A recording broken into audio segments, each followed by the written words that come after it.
BCl3 માં sp2 આવી આપણે વાત પૂરી થઈ ગઈ બરાબર. પછી ઇથિન માં તે પ્રમાણે તમે સમજી શકો ઇથિન C2H4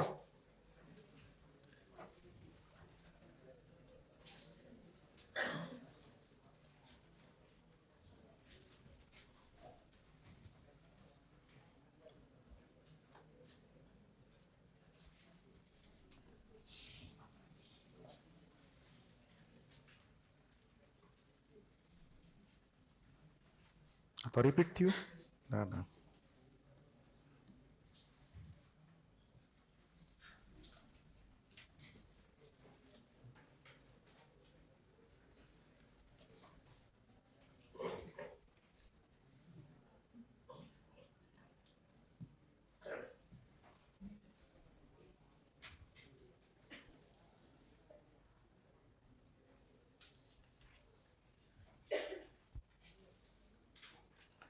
તો આપણે C2H4 એટલે કે ઇથિન ઇથિનની અંદર આપણે કાર્બનની વાત કરીએ હાઇબ્રિડાઇઝેશનની તો થોડુંક તમે અગાઉ ભણી જ ગયેલા હશો તો એમાં કાર્બનની 2s અને એ પ્રમાણે 2p ના 2 ઇલેક્ટ્રોન આપણે C2H4 ની અંદર કાર્બનના 4 બોન્ડ બનાવવાના છે તો ખબર છે ને 1 પાઈ અને 3 સિગ્મા યાદ છે ને તો એમાં 3 સિગ્મા ને 1 પાઈ બોન્ડ બનાવવાનો તો ટોટલ 4 બોન્ડ બનાવવા પડે તો 4 ઇલેક્ટ્રોન અનપેડ કરવા શું કરવું પડે આના ડિવોર્સ કરાવવા પડે તો પ્રમોશન કરી દઈએ 1 ઇલેક્ટ્રોન ઉપર તો 2s માં એક ને અહીંયા 3 ઇલેક્ટ્રોન મળે પછી આ 4 ઓર્બિટલ છે એમાંથી 3 જ ઓર્બિટલનું મિક્સિંગ કરવાનું કેમ કે 3 સિગ્મા ને 1 પાઈ તો પાઈ બોન્ડ તો બને છે પ્યોર એટોમિક ઓર્બિટલમાંથી એ હાઇબ્રિડ ઓર્બિટલમાંથી બનતો નથી તો એટલા માટે આપણે આ જે છે એક S અને 2 જ P લેવાની એક P ને એમને રાખી મૂકવાની તો સપોઝ અહીંયા ઇમેજિન કરો કે ભાઈ 2px એક જણને એમને રાખી મૂકી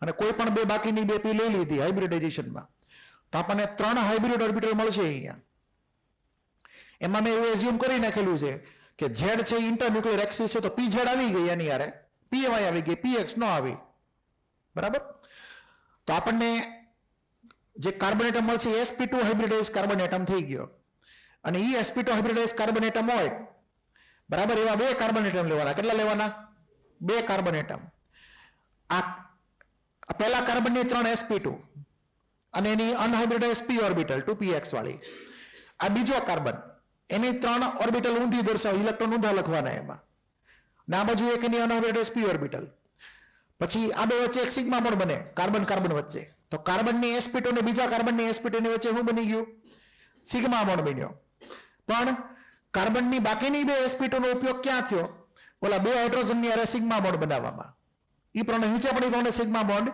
બની ગયા અહીંયા જે 1s અને જે છે ઉબે એની વચ્ચે ધ્યાન રાખવાનું કે ઇલેક્ટ્રોન ઊંધા જતા હોવા જોઈએ બેના ઇલેક્ટ્રોન સીધા રાખશો તો પ્રોબ્લેમ થશે ઈ ખોટું પડશે એટલે કે જે ઓર્બિટલ મિક્સ કરીએ બોન્ડ બનાવવા માટે ઈ ઓર્બિટલના ઇલેક્ટ્રોન ઓપોઝિટ સ્પિન વાળા હોવા જરૂરી છે સેમ સ્પિન વાળા હોય તો એ મિક્સિંગ નહીં કરાવવાનું એટલે એવો કોઈ ફોટો આપ્યો હોય ધ્યાન રાખવાનું બરાબર આવી રીતે ઉપર 2 સિગ્મા નીચે 2 સિગ્મા અહીંયા કાર્બન કાર્બનનો સિગ્મા પછી અહીંયા બીજો એક પાઈ બોન્ડ બનશે કે કાર્બનની 2px બીજા કાર્બનની 2px સાથે જોઈન થાય તો શું બને પાઈ બોન્ડ બને ક્લિયર તો આપણને આ પ્રમાણે મોલેક્યુલ મળશે જેમાં બંને કાર્બન વચ્ચે ડબલ બોન્ડ થઈ ગયો અને બાકીના 2 હાઇડ્રોજન ઇન્ડિયસ એક જ પ્લેન માર્યા આ 6 એટમ 2 કાર્બન ને 4 હાઇડ્રોજન એ એક જ પ્લેનમાં છે સમાન સમતલમાં છે તો આને કેવો ગણશું આપણે પ્લેનર મોલેક્યુલ ગણશું કેવો પ્લેનર મોલેક્યુલ તો આ જે છે પ્લેનર મોલેક્યુલ છે એટલે કે સમતલીય અણુ છે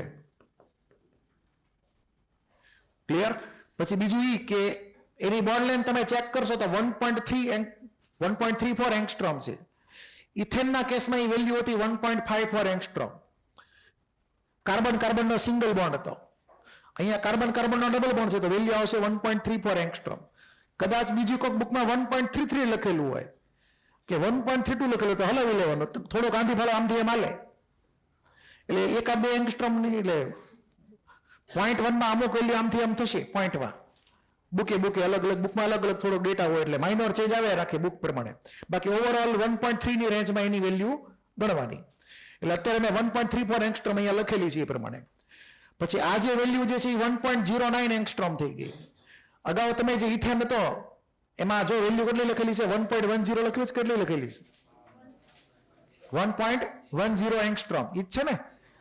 આ 0.9 એની કરતા ઓછી થઈ ગઈ, વધી ગઈ, 1 પિકોમીટર ઓછી થઈ. ક્લિયર છે? અને બોન્ડ એંગલ જે છે અહીંયા પરફેક્ટ 120 નો નથી. જનરલી તમે sp2 માં બોન્ડ એંગલ કેવો હોય? પરફેક્ટ 120 નો હોય. આપણે વાત કરી હતી કે 3 પાખ્યાવાળા પંખો હોય તો 3 પાખ્યામાં વચ્ચેનો ભાગ બોરોન અને તેની 3 બાજુએ 3 ફ્લોરિન કે ક્લોરિન જોઈન કરી દો તો 120 ના 3 એંગલ આવે. અને ઉપરની સ્ટિક ને નીચેની સ્ટિક જે છે ઇમેજિન કરવાની, એમાં ઓલી p ઓર્બિટલ અનહાઇબ્રિડાઇઝ કે જે 90 ડિગ્રી હોય મોલેક્યુલના પ્લેનને, તો અહીંયા બોન્ડ એંગલ જે છે એ 120 નથી, પરફેક્ટ અલગ છે. ક્લિયર? એનું કારણ તમે કહી શકો કે હુકામાં બોન્ડ એંગલ હરખા ન થયા? ગોળ ફેંકવાનો છે, બોલો કેવી રીતે રિપલ્ઝન?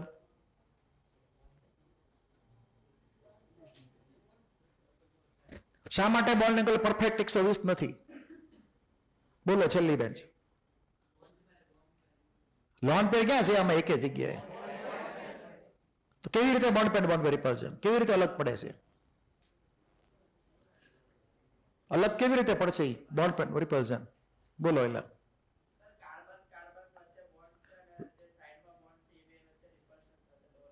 Okay, very good. જો અહીંયા ડબલ બોન્ડના 4 ઇલેક્ટ્રોન થયા અને સિંગલ બોન્ડના 2 ઇલેક્ટ્રોન થયા, તો આ 4 અને 2 નું રિપલ્ઝન થયું આ બે વચ્ચે. જ્યારે આ બે વચ્ચે કયું રિપલ્ઝન છે? 2 ઇલેક્ટ્રોનનું રિપલ્ઝન છે. તો કયું રિપલ્ઝન વધારે પાવરફુલ હોય? 4 ને 2 વાળું. એટલે એનો બોન્ડ એંગલ કેવો આવે? થોડોક મોટો આવે. તો આ ડબલ બોન્ડ ને સિંગલ બોન્ડ ઈ રિપલ્ઝન થોડુંક વધારે સ્ટ્રોંગર હશે બોન્ડ પેરનું કમ્પેર ટુ 2 ઇલેક્ટ્રોન વાળું રિપલ્ઝન. એટલા માટે ઉપરવાળાનો બોન્ડ એંગલ નાનો થયો અને આ બોન્ડ એંગલ થોડોક મોટો થયો. તો આ બાજુનો એંગલ બોલો કેટલો થશે? આ સાઈડનો એંગલ, આ એંગલ કેટલો હશે? 121 હશે. શું કામ 121 હશે? ટોટલ 360 થવું જોઈએ. કેમ કે આ 3 બોન્ડ જે છે, ડબલ બોન્ડ અને 2 સિંગલ બોન્ડ, એ એક જ પ્લેનમાં છે. તો ટોટલ 360 એ કરો તો અહીંયા 121 ની પ્રમાણે આવવું જ જોઈએ કમ્પલસરી. એટલે આવું તમે થોડુંક લોજિક એપ્લાય કરજો. આવા કોઈ બોન્ડ એંગલ આવે તેમાં ચેક કરો કે સેમ પ્લેનમાં છે કે નહીં. તો આપણે 360 માંથી પ્લસ માઇનસ જે કરવાનું એ કરીએ કે આપણે એ પ્રમાણે. તો અહીંયા એ પ્રમાણેની વાત થઈ ગઈ. તો છાપી નાખો એટલું પહેલા ફટાફટ. આ તો તમે ફોટા મોડ્યુલમાં આપેલા જ છે બધા. આ એનસીઆરટી ના ફોટા છે બધા, જેમાં અહીંયા તમને સિગ્મા બોન્ડ દર્શાવેલો છે બંને કાર્બનની sp3 વચ્ચે. અહીંયા પાઈ બોન્ડ બન્યો 2px અને 2px વચ્ચે. તો એક પાઈ બોન્ડ જે બને એના ઇલેક્ટ્રોન ક્લાઉડ ઉપર નીચે હોય, સિગ્મા બોન્ડની ઉપર છે, એટલે એને પાઈ બોન્ડ કહી દીધો. તો આ એનો ઓર્બિટલ ફોટો થયો, કક્ષકીય નિરૂપણ થયું ઇથેનનું. આ ફોટા ડ્રો કરવાની જરૂર છે, એની તમને મોડ્યુલમાં આપેલા જ છે. થોડુંક સ્પીડથી લખજો હવે.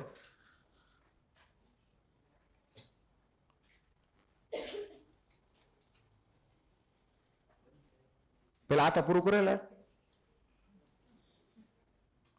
આ તો સમજાઈ ગયું તમને? sp2 જેવું જ છે. ફટાફટ ડ્રો કરીએ કે હવે તમને આ બધું આવડવું જોઈએ. વારે ઘડી આ પછી બહુ ડ્રો નીકળવાનું નહીં આવે. આપણે sp3 થી ડ્રો કરશું, પછી આગળ તમારે સમજવાનું વિષય એ પ્રમાણે.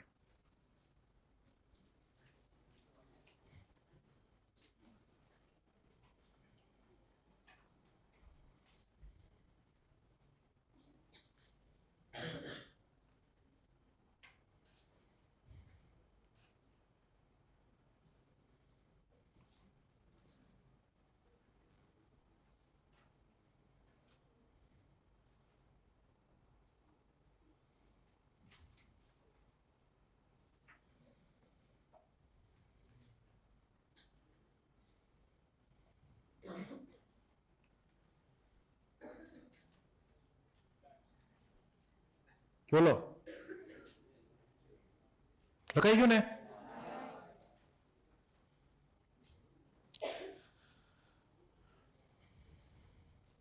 આ નીચેના ફોટા ડ્રો કરવાની જરૂર નથી. હાલો, લખાઈ ગયું. હવે કાંઈ બાકી રહી ગયું તો તમે જાતે બધું ફિલઅપ કરી શકશો. તમને ફોર્મેટ તમને ક્લિયર હશે. અગાઉ આપણે મિથેનમાં જ ફોર્મેટ લખ્યું હતું, એટલે તમારે ખાલી ઇલેક્ટ્રોનના થોડાક ચેન્જ કરવાના છે. અહીંયા એક ઓર્બિટલ એમને રહે ઉપર એ પ્રમાણે. નેક્સ્ટ આ છાપી નાખો. હવે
હાલો લખાઈ ગયું હવે.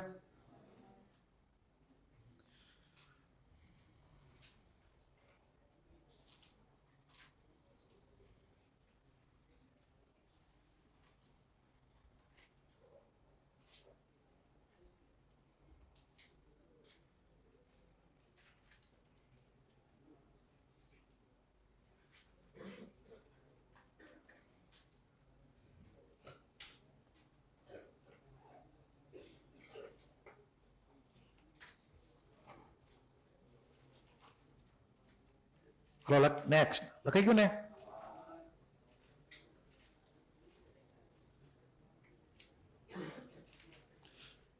હવે BCl2 નું ફટાફટ આપણે વાત કરીએ. હવે બહુ લખવાનું થશે નહીં, તમને ફોર્મેટ ક્લિયર થઈ ગયું છે એટલે હું બહુ વારે ઘડીએ હવે લખવાની જરૂર નથી બહુ. BCl2 બેરિલિયમ જે છે ગ્રુપ નંબર 2 માં આવે. Electronic configuration 2s2 2p0. આપણે બેરિલિયમના 2 બોન્ડ બનાવવાના છે. અહીંયાથી એક ઇલેક્ટ્રોન અનપેડ થઈ તો ડિવોર્સ કરાવવા પડે, ઇલેક્ટ્રોનને ઉપર મોકલવો પડે. તો આ પ્રમોશન ઓફ ઇલેક્ટ્રોન થઈ ગયું. પછી એક S અને એક P ભેગી થઈ હાઇબ્રિડ, એની વચ્ચે થયું હાઇબ્રિડાઇઝેશન. આ બે જે ઓર્બિટલ ખાલી રહી એ એમને રહેશે, એનું પાર્ટિસિપેશન થશે નહીં હાઇબ્રિડાઇઝેશનમાં. પણ એવો રૂલ નથી કે ખાલી વાળા તે પાર્ટિસિપેટ ન જ કરી શકે, એ આગળ જતા કરશે ભવિષ્યમાં. એટલે અત્યારે આપણે કામ ચલાવ એવું લેશું કે ભાઈ ખાલી વાળાને ઇન્ક્લુડ નહીં કરવાના કામ ચલાવ આ ચેપ્ટરમાં. પછી બીજા કોઈ ચેપ્ટરમાં ભલે આવતા એ લોકો, આ ચેપ્ટર પૂરતા નથી લેતા આપણે એને. તો અહીંયા 2 ઓર્બિટલ બની ગઈ SP વાળી. એમાં SPZ લખેલું છે, મતલબ PZ નો ઉપયોગ કર્યો ધારો કે, કેમ કે Z ને માની લીધી ઇન્ટરન્યુક્લિયર એક્સિસ તરીકે. તો 2px અને 2py અનહાઇબ્રિડાઇઝ રહી, ખાલી રહી હાવ. તો આ 2 ઇલેક્ટ્રોન જે છે એનો બોન્ડ ફોર્મેશનમાં ઉપયોગ થાય તો આપણને એ પ્રમાણે BCl2 નો મોલેક્યુલ મળે કે જે કેવો છે, લિનિયર મોલેક્યુલ છે BCl2 નો. એટલે કે તમે આવી રીતે સમજી શકો BCl2 કે બેરિલિયમ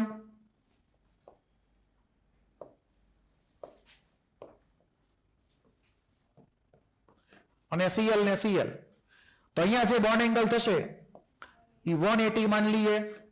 બેરિલિયમ થઈ ગયો sp હાઇબ્રિડાઇઝેશનમાં, બે સાઈડના બોન્ડ ઇક્વલ થઈ ગયા અને લિનિયર શેપ બની લેવાનો આપણો રેખીય અણુ, લિનિયર શેપ. તો લિનિયર હોય ડિફોલ્ટ એક જ પ્લેનમાં હોય, એટલે આ પ્લેનરે થઈ ગયો ઇનડાયરેક્ટલી. તો BCl2 ની વાત થઈ. BCl2 માં જે sp છે હાઇબ્રિડાઇઝેશન, એનું બીજું નામે પાડેલું છે મોડ્યુલમાં, ખબર છે કયું છે? sp હાઇબ્રિડાઇઝેશન નું બીજું નામ મોડ્યુલમાં આપેલું છે NCERT માં, ડાયાગોનલ હાઇબ્રિડાઇઝેશન એવું કંઈક નામ પડ્યું હતું. મોડ્યુલ વાંચજો તો ડાયાગોનલ હાઇબ્રિડાઇઝેશન એવું નામ પાડેલું છે sp વાળાનું. એ તમે મોડ્યુલ વાંચો તમને ક્લિયર થઈ જશે. તો અહીંયા BCl2 માં આપણે આ પ્રમાણે બોન્ડ ફોર્મેશન સમજી શકીએ. તો બેરિલિયમની આગળ 2 અનહાઇબ્રિડાઇઝ p ઓર્બિટલ છે કે જે ખાલી છે, બરાબર. એનો આગળ જતા ઉપયોગ કરશે ક્યાંક ભવિષ્યમાં, હાલ પૂરતો નહીં. તો BCl2 નો મોલેક્યુલ લિનિયર થઈ ગયો એ પ્રમાણે. બીજું કે આપણી આગળ જે 2 ઓર્બિટલ મળી sp હાઇબ્રિડ ઓર્બિટલ, એમાં બેમાં એક ઇલેક્ટ્રોન છે. એમાંથી એક લોબ મોટો અને એક લોબ નાનો, આપણે વાત અગાઉ કરી નાખેલી છે. તો આ બંને sp ઓર્બિટલ જે છે એ એવી રીતે ગોઠવાય જેથી કરીને એની વચ્ચેનું રિપલ્ઝન મિનિમમ થાય. તો અહીંયા બોન્ડ એંગલ કેટલો આવે? 180 નો જ આવે. તમને પૂછે sp માં બોન્ડ એંગલ કેટલો હોય sp હાઇબ્રિડ ઓર્બિટલ્સમાં, તો એ 180 જ હોય, કેમ કે એ લોકો રિપલ્ઝન મિનિમમ કરવા બને એટલા આઘા દૂર રહે એકબીજાથી, જેથી કરીને બોન્ડ એંગલ 180 નો માનવાનો. પછી એ પ્રમાણે તમે આગળ એને ક્લોરીનની હારે કનેક્ટ કરાવી શકો. તો વાત થઈ BCl2 ની. પછી માની લો કે આપણે C2H2 એસિટિલિન લઈએ, એટલે કે ઇથાઇન લઈએ. તો ઇથાઇન ની અંદર તમે આ પ્રમાણે સમજી શકો કે ઇથાઇનમાં જે બોન્ડ જે છે એમાં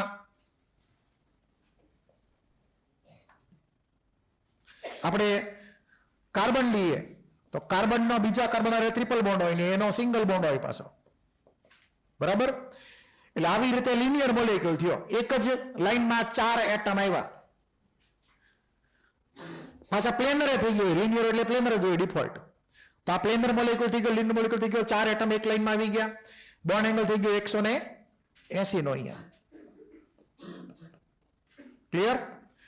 આની અંદર 1 સિગ્મા ને 2 પાઈ બોન્ડ છે. કેવી રીતે બનેલો છે ખાલી રેફરન્સ તરીકે તમે જોઈ શકો શાંતિથી હરકી રીતે એકવાર નજર ફેરવી લો ફટાફટ. આ કાર્બનનું sp હાઇબ્રિડાઇઝેશન, આ જે ફોર્મેટ છે આપણે અગાઉથી લખતા જ આવ્યા છે, એ ખાલી 2 ઓર્બિટલ લેવાની, 2 એમને રાખવાની.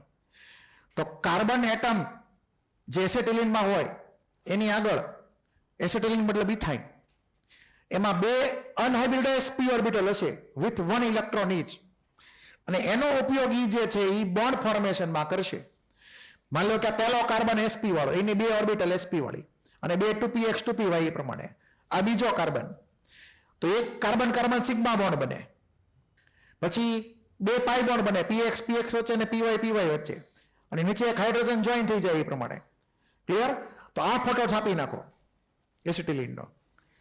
આનું બીજું નામ છે એસિટિલિન, કોમન નામ એસિટિલિન છે, IUPAC નામ ઇથાઇન છે.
બોન્ડ બોન્ડ સમજાણો નહીં. હા, એ બોન્ડ લેન્થ લખવાની જ ને એલા, હા યાદ રાખવાની છે. આની બોન્ડ લેન્થ યાદ રાખજો, થોડી વાર પછી આપણે ટોપિકમાં જવાનું છે. એટલે કમસે કમ 3 મોલેક્યુલ લેવાના, ઇથેન ઇથિન અને ઇથાઇન. એમાં ત્રણેયમાં તમારે કાર્બન કાર્બન બોન્ડ લેન્થ અને CH બોન્ડ લેન્થની વેલ્યુ યાદ રાખશો, તમને ઘણો બધો ફાયદો આગળ થશે અલગ અલગ ટોપિક્સમાં.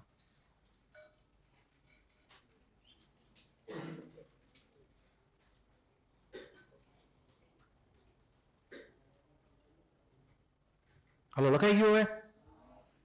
કોઈને બાકી?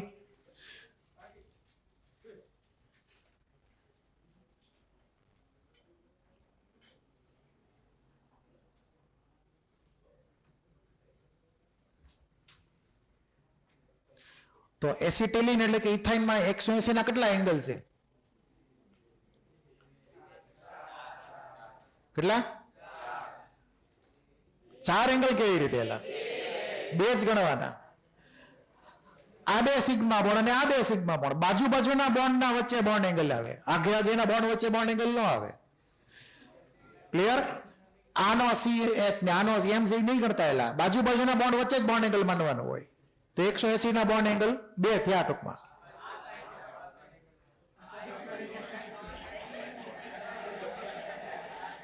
તમે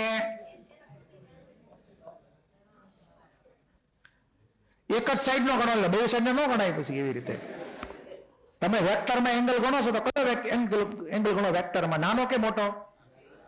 બોલો, બે વેક્ટર હોય ધારો કે આવી રીતે ફિઝિક્સમાં, આ પહેલા વેક્ટર ને બીજો વેક્ટર,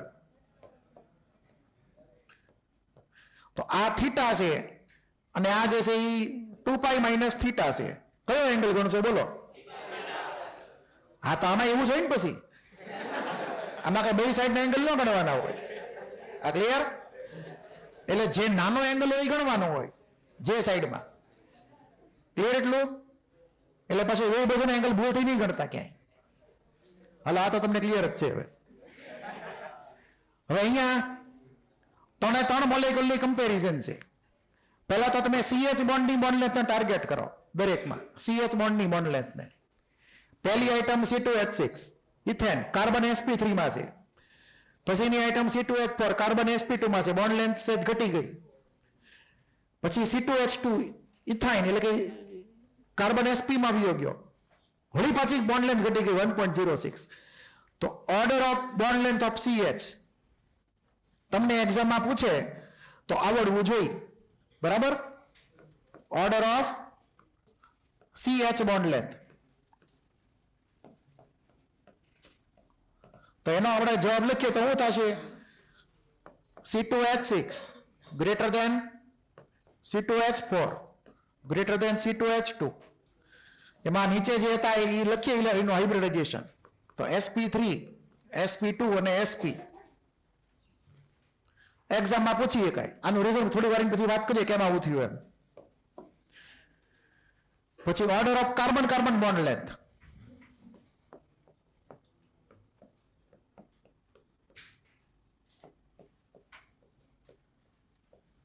તેમાં તો સિંગલ બોન્ડ ને ડબલ બોન્ડ ને ટ્રિપલ બોન્ડ જ છે, એટલે એમાં કાંઈ ઇશ્યુ નથી કાંઈ. તો C2H6 greater than C2H4 greater than C2H2. Carbon carbon bond length જે છે એ સૌથી વધારે C2H6 માં હોય અને સૌથી ઓછી જે C2H2 માં હોય.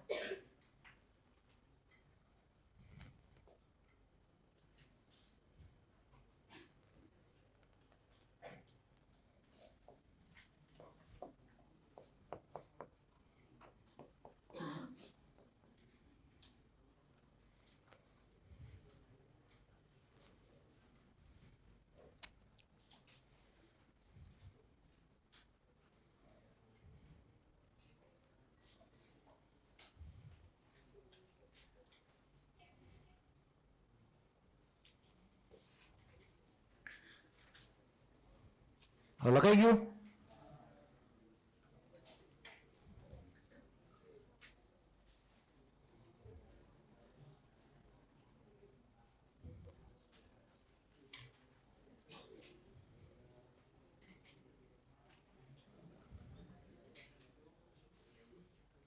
આ ફોટા તમે ડ્રો કરેલા જ છે, એટલે ફોટા ફરી વાર ડ્રો નહીં કરતા. ખાલી બોન્ડ લેન્થનો ઓર્ડર લખવાનો, બોન્ડ લેન્થની વેલ્યુ લખી નાખવાની કમ્પેરિઝનમાં એક સાથે. રીઝન પછી સમજીએ શું કામ આવું થયું એમ.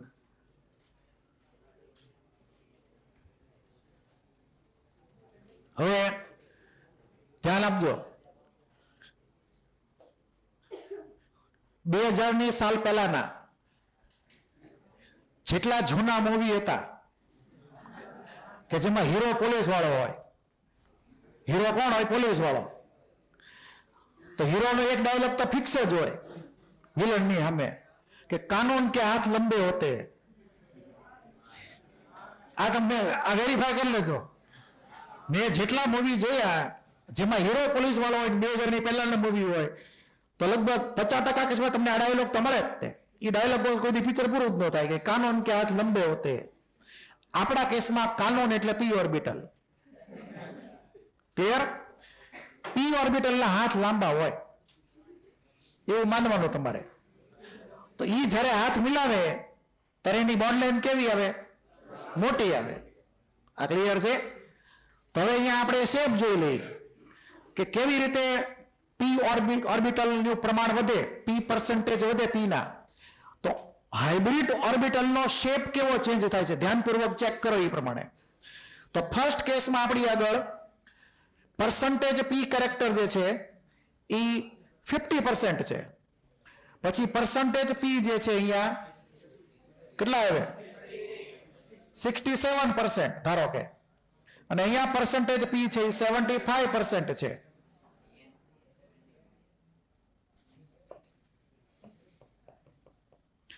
અથવા તમે ઊંધું એસ કેરેક્ટર વિચારો તો પર્સન્ટેજ એસ અહીંયા 50%, પર્સન્ટેજ એસ અહીંયા 33%, પર્સન્ટેજ એસ અહીંયા 25%. હવે એસ ઓર્બિટલ હતી સ્ફિયરિકલ, તો જેમાં એસ ઓર્બિટલનું પર્સન્ટેજ વધારે હોય હાઇબ્રિડ ઓર્બિટલમાં, તો ઈ ઓર્બિટલનો શેપ થોડોક વધારે થિકનેસમાં મોટો હોય. એટલે આ જો થિકનેસમાં મોટી વધારે છે ઓર્બિટલ. આપણે એનો મોટો લોબ ચેક કરો, નાનો લોબ ચેક કરવાની જરૂર છે નહીં, કેમ કે એનો બોન્ડ ફોર્મેશન થશે. તો અહીંયા તમે ચેક કરશો તો આ લેન્થ જે છે થિકનેસ એ વધારે છે અહીંયા, કેમ કે પર્સન્ટેજ એસ વધારે છે એમાં, અને તો લેન્થ ઓછી છે એની. એટલે કે એસ વાળું વધારે હોય કેરેક્ટર તો થિકનેસ ઓફ હાઇબ્રિડ ઓર્બિટલ વધી જાય, પણ લેન્થ ઓછી થઈ જાય એની સામે. હવે જો આમાં પી કેરેક્ટર વધી ગયું અને એસ કેરેક્ટર ઘટી ગયું, તો એની જે થિકનેસ હતી પહેલા કરતા જો ઓછી થઈ ગઈ, પણ લેન્થ એની વધી ગઈ. પછી ગયા આપણે sp3 માં, થિકનેસ અગાઉ કરતા પણ હજી ઘટી, પણ લેન્થ એની કરતા વધી ગઈ. તો sp3 હાઇબ્રિડ ઓર્બિટલમાં મેક્સિમમ પી કેરેક્ટર છે, તો જેમાં કાર્નોનના પર્સન્ટેજ સૌથી વધારે હોય એની બોન્ડ લેન્થ વધારે હોય. તો sp3 નો જ્યારે બોન્ડ બને હાઇડ્રોજનની મને સારે, ક્લિયર, મિક્સિંગ થઈને, ત્યારે એની બોન્ડ લેન્થ મોટી જ આવે. sp2 માં સેકન્ડ નંબર બોન્ડ લેન્થમાં, અને sp માં હાવ નાની બોન્ડ લેન્થ આવે. છાપી નાખો. અને બીજું છે કે આમાં જેમ ઓર્બિટલની લેન્થ વધે તો ડાયરેક્શનલ કેરેક્ટર વધે. શું કહેવાય? ડાયરેક્શનલ કેરેક્ટર વધે તો એનો બોન્ડ વધારે સ્ટ્રોંગ બને ને એક્સટેન્ટ ઓફ ઓવરલેપ વધે. એટલે અહીંયા એક્સટેન્ટ ઓફ ઓવરલેપ ઉપરથી નીચે ગયા તો વધતો ગયો. બરાબર છે? છાપી નાખો.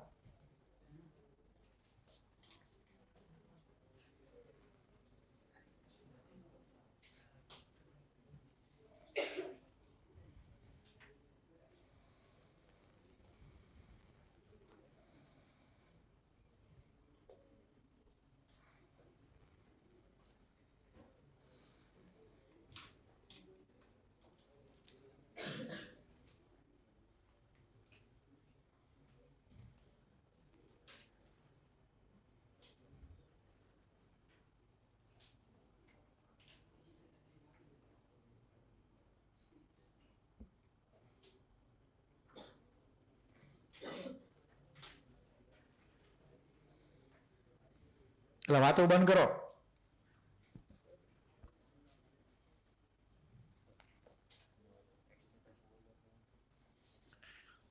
જેમ ડાયરેક્શનલ કેરેક્ટર વધારે હોય એમ એક્સટેન્ટ ઓફ ઓવરલેપ વધે. એટલે પી કેરેક્ટર વધારે તો વધારે ઓવરલેપ થાય. આપણે તો પી ડેશ પી મોર દેન એસ ડેશ પી એવી રીતે.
સોરી,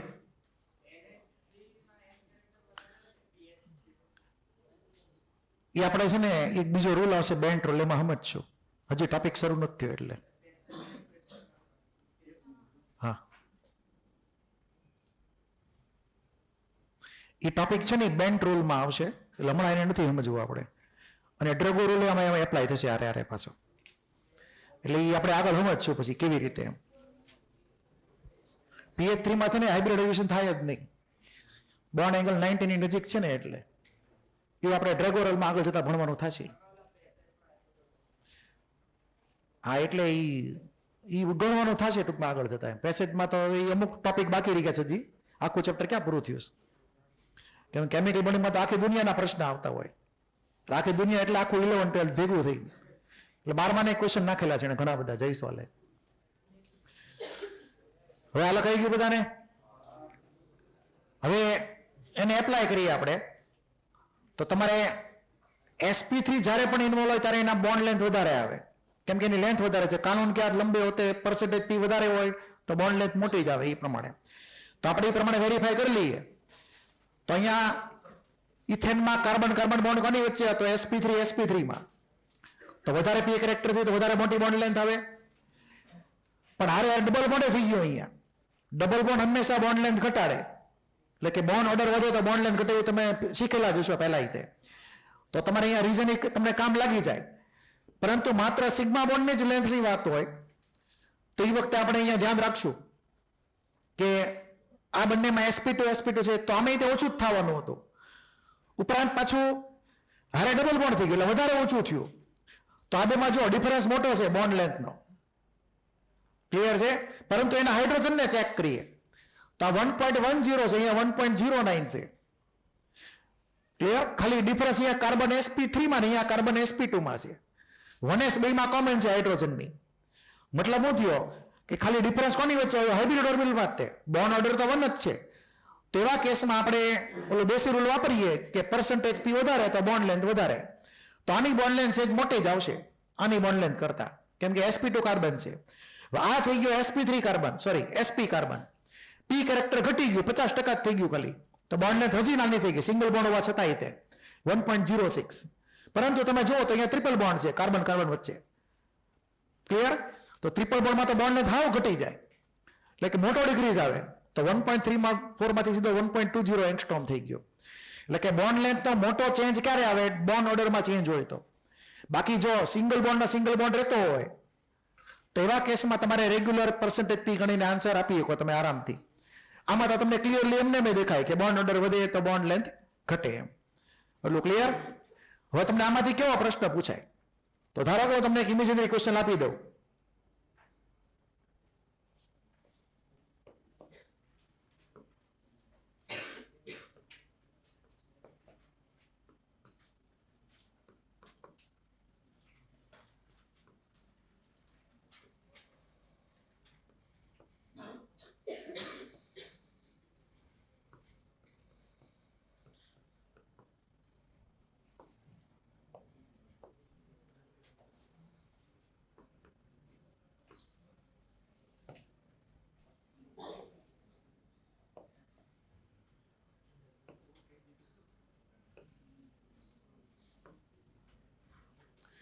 તો આ એક જ મોલેક્યુલમાં અલગ અલગ ટાઈપના હાઇડ્રોજન છે અને કાર્બન એ પાછી એ પ્રમાણેના છે અહીંયા. તો હવે તમારે મને પહેલા કાર્બન કાર્બન બોન્ડ લેન્થ આ x એંગસ્ટ્રોમ ધારો કે, પછી એ y એંગસ્ટ્રોમ, પછી અહીંયા એક હજી નાખી દઈએ w. તો x y z w આમ થોડોક ઇન્ટેન્શન કરી નાખીએ તો સારું લાગશે. હાલો કાંઈ વાંધો નહીં, રહેવા દે એમને, લખાઈ ગયું પછી હું ચેન્જ કરવો. પછી એ પ્રમાણે તે અહીંયા 3 ટાઈપના મેં તમને H આપેલા છે. ક્લિયર. એવા હાઇડ્રોજન કે જે સીધા જોઈન થયેલા હોય sp3 ની હારે. પછી આ sp2 ની હારે જોઈન થયેલો હાઇડ્રોજન છે અને અહીંયા sp હારે જોઈન થયેલો હાઇડ્રોજન છે. તો આપણે એની બોન્ડ લેન્થને કમ્પેર કરવાની છે. તો આ સિંગલ બોન્ડ, આ સિંગલ બોન્ડ ને આ બધી સિંગલ બોન્ડ. ઓકે. તો હવે પહેલા કાર્બન કાર્બન બોન્ડ ઓર્ડરની વાત કરી, bond length cc bond length. તો XYZ માં તમને ક્લિયર જ છે કે કોની વેલ્યુ નાની મોટી એમ. તો એક્સ માં સિંગલ બોન્ડ તો મેક્સિમમ વેલ્યુ આવે, વાયમાં એની પછી ને જોડવા એની પછી ડબલ્યુ ને ક્યાં મૂકવો એક્સ ની રિસ્પેક્ટમાં, બોલો મગજ વાપરો. તો એસપી આપણે એને કાઉન્ટ કરી હાઇબ્રિડાઇઝેશન કયું છે. તો આ કાર્બન કેમાં છે sp2 માં, આ કાર્બન કેમાં છે sp માં. જ્યારે અહીંયા આ બંને કાર્બન sp3 માં છે, સોરી sp2 માં છે. તો આ sp3 plus sp2 total 5 orbital થઈ, કેટલી 5 p થઈ. આમાં sp2 plus sp total 3 p થઈ. તો કોણ વધારે p છે એમાં? આ બાજુ વધારે p છે તો વધારે p કેરેક્ટર આવ્યું ઇનડાયરેક્ટલી. એવરેજ કાઢો તો આની એવરેજ લઈ લ્યો તો sp 2.5 એવરેજ લ્યો તો આની એવરેજ લ્યો તો શું થાય sp 1.5. તો p કેરેક્ટર વધારે ક્યાં થયું? આ બાજુમાં. તો બોન્ડ લેન્થ કોની x ની મોટી કે w ની મોટી? x ની વેલ્યુ મોટી થઈ. બોલો એ નથી ગણવો, એ તો sp3 છે ને એલા. પણ અહીંયા જુઓ ને, અહીંયા જ તે એનાથી ફેર નહીં પડે. આપણે આ બોન્ડને ટાર્ગેટ કરેલી છે તો આ બોન્ડ ની લેવા દેવા નહીં. એને આપણે જે બોન્ડને ટાર્ગેટ કરતા હોઈએ એ બોન્ડના જ 2 કાર્બન ચેક કરવાના. તો આની એવરેજ sp 2.5 થઈ ગઈ, સોરી 1.5. તો ઓછું p કેરેક્ટર, વધારે p કેરેક્ટર, તો મતલબ વધારે p હોય તો વધારે મોટી બોન્ડ લેતા. તો x હવે w ને બાકીના બેની રિસ્પેક્ટમાં ક્યાં મૂકશો? બોલો આ ડબલ બોન્ડ છે, આ ટ્રિપલ બોન્ડ છે, ક્યાં મૂકશો w ને? હવે એ તો મોટો જોશે ને.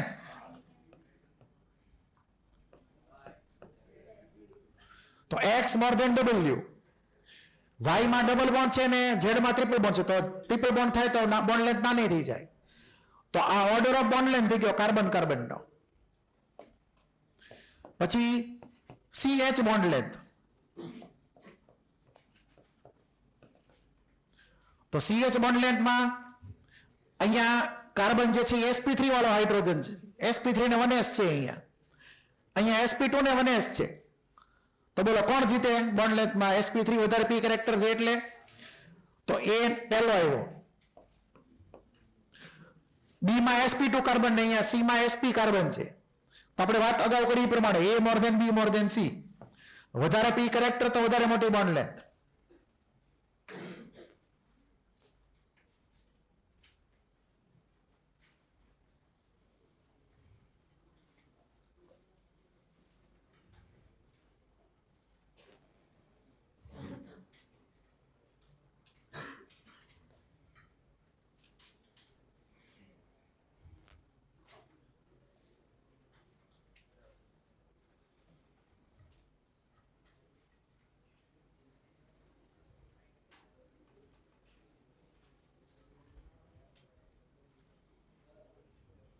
બોલો w ગ્રેટર ધેન કેવી રીતે? નહીં, x મોર ધેન w આવે ને. અહીંયા જો sp3 પ્લસ sp2 એટલે 5 p થયા, એવરેજ કાઢતો 2.5 થાય. તો વધારે p કેરેક્ટર થયું, p વધારે છે એટલે. અહીંયા તો ગણ તો એવરેજ sp 1.5 થઈ જાય. તો p કેરેક્ટર ઓછું છે એવરેજમાં, p કેરેક્ટર ઓછું છે તો બોન્ડ લેન્થ નાની થાય. એટલું ક્લિયર? આપણે વાત કરી એ પ્રમાણે કાનૂન ક્યાં લંબે હોતે, કાનૂન એટલે p ઓર્બિટલ. તો એ પ્રમાણે x મોર ધેન w થઈ ગયો બોન્ડ લેન્થમાં. ક્લિયર? એટલું w સિંગલ બોન્ડ છે, y ડબલ બોન્ડ છે, z ટ્રિપલ બોન્ડ છે. જિંદગી પર મોટો ડિફરન્સ હોય બધા વચ્ચે. ડિફરન્સ કેવો હોય? મોટો હોય. સિંગલ બોન્ડ, ડબલ બોન્ડ ને ટ્રિપલ બોન્ડમાં ડિફરન્સ મોટો હોય. એમાં તમે કમ્પેર કરી જ ન શકો. આપણે સીધા બોન્ડ ઓર્ડર ઉપરથી ગણવાનું. તો સીસી બોન્ડ ઓર્ડર જેમ વધે તો બોન્ડ લેન્થ ઘટે. એમાં તમારે સીધું આ બોન્ડ ઓર્ડર જોઈ લેવાનો કેટલો છે. ક્લિયર? હવે બીજી ખાસ વાત કે આ ટાઈપના ક્વેશ્ચન જે છે એમાં થોડુંક મોડિફિકેશન તમને થઈને તમને ઓર્ગેનિકમાં આવશે. અત્યારે આપણે જે આન્સર કર્યા બધા સાચા જ છે, પણ આને બીજા લોજિકથી પણ તમે સમજી શકશો આગળ જતા. એટલે તમને અહીંયા બાજુનું ટોપિકનું નામ લખી નાખો, હાઇપર કોન્જ્યુગેશન.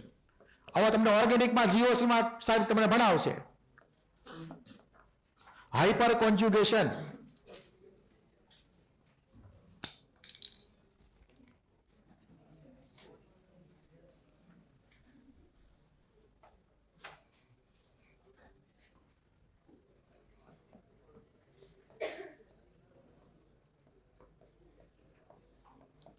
ગુજરાતીમાં કહેવાય અતિસંયુગ્મન. આવો તમને ડિટેલમાં આખો ટોપિક આવશે આનો, કે જેમાં તમારે સીસી બોન્ડ ને સીએચ બોન્ડ ને કમ્પેર કરવાના થાય. પણ એને પ્રાઇમરી બેઝિસ ઉપર તમે પી કેરેક્ટર પરથી કમ્પેર કરી શકો. પ્રાઇમરી બેઝિસ ઉપર કદાચ કોમ્પ્લિકેટેડ કેસ હોય, બે અલગ અલગ મોલેક્યુલના, તો એમાં ધ્યાન રાખવું પડે. પણ એ આગળ જતા તમને ડિટેલમાં બધું આવશે એ પ્રમાણે. કેમિકલ બોન્ડિંગમાં તમને આવા સિમ્પલ ક્વેશ્ચન આવડવા જોઈએ, જો પૂછાય તો એ પ્રમાણે. કોઈને કઈ ડાઉટ હોય તો બોલી જાઓ. જે કોઈને કઈ ડાઉટ તો રૂલ યાદ રાખજો, પર્સન્ટેજ પી વધારે તો બોન્ડ લેન્થ વધારે. એટલે તમારે ખાલી એવરેજ લઈ લેવાની પી કેરેક્ટરની, તો તમને આન્સર રેડી થઈ જશે એ પ્રમાણે. બાકી ઓર્ગેનિક મારા પ્રશ્ન થોડાક વધારે અઘરા હોય છે આની કરતા. તે આ તો બહુ સિમ્પલ ક્વેશ્ચન કહેવાય અત્યારે એની સામે. પછી આપણે વાત કરી લઈએ PCl5 sp3d હાઇબ્રિડાઇઝેશનની.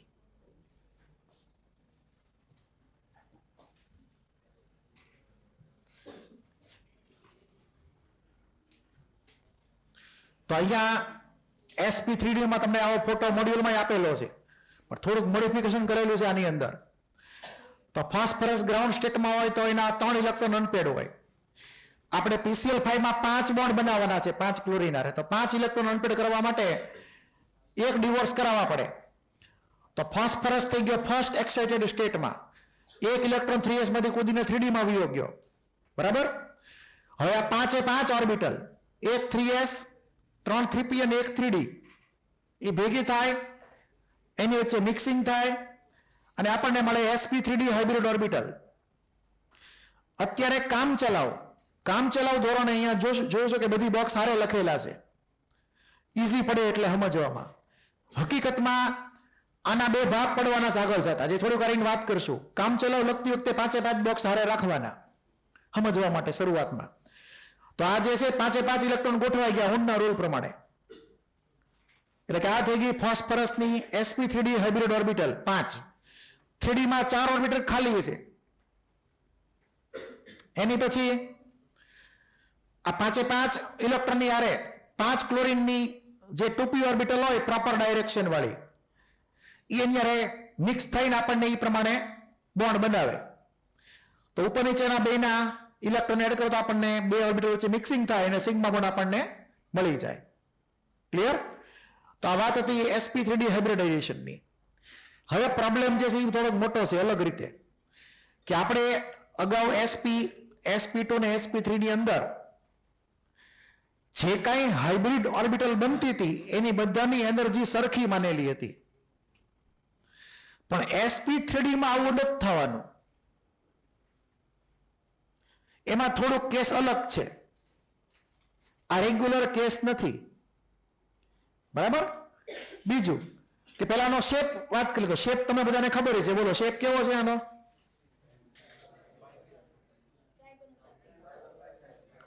શું નામ પડેલું તમે શેપનું? ટ્રાયગોનલ બાયપિરામિડલ.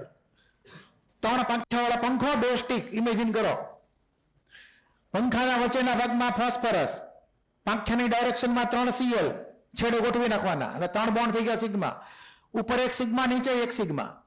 હવે તમે ડોમના પંખા બધા જોયેલા છે. ડોમના પંખા સ્ટીકની લેન્થ વધારે હોય, પાંખિયા નાના હોય. ક્લિયર? એવું PCl5 માં થશે, ડોમના પંખા જેવું. એની સ્ટીક વાળા જેટલા બોન્ડ છે, કેટલા સ્ટીક વાળા બોન્ડ, તો એ સ્ટીક વાળા બોન્ડ જે છે એ વધારે લેન્થના છે. મતલબ વીક બોન્ડ છે. શું છે? જેની બોન્ડ લેન્થ વધારે હોય એ બોન્ડ થોડોક વીક બને. જો એનો બોન્ડ સરખો રહેતો હોય તો મતલબ એ પ્રમાણે. તો આપણે અહીંયા PCl સ્ટીક વાળા જેટલા બોન્ડ છે એ વધારે લેન્થ વાળા છે, તો વધારે વીક બનેલા હશે. જ્યારે પાંખિયા જેટલા છે, પાંખિયા વાળા બોન્ડ, કયા બોન્ડ? પાંખિયા વાળા બોન્ડ. સમજી ગયા? દેશીમાં કહું છું, હાલ છે ને? હા. તો પાંખિયા વાળા જેટલા બોન્ડ છે એ શોર્ટ છે, ટૂંકા છે. તો એ બોન્ડ નાના હોવાથી સ્ટ્રોંગ બોન્ડ બનશે. તો PCl5 નો જે શેપ ઇમેજિન કરીએ તો એ ટ્રાયગોનલ બાયપિરામિડલ થઈ ગયો. હવે શેપ આધારિત પેલા ક્વેશ્ચનની વાત કરી લઈએ કે 90 ડિગ્રીના કેટલા એંગલ બને PCl5 માં? કેટલા એંગલ બને? 6 એંગલ બને. કન્ફર્મ? બોલો કેવી રીતે એલા 6 એંગલ બને?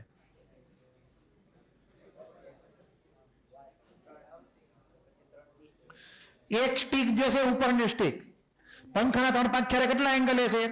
90 એંગલે. બીજી એક સ્ટીક નીચે હોય કે ન હોય? તો એક સ્ટીક નીચે માની લ્યો તો એ બીજા 3 એંગલ 90 ના. તો 90 ના ટોટલ કેટલા એંગલ થયા?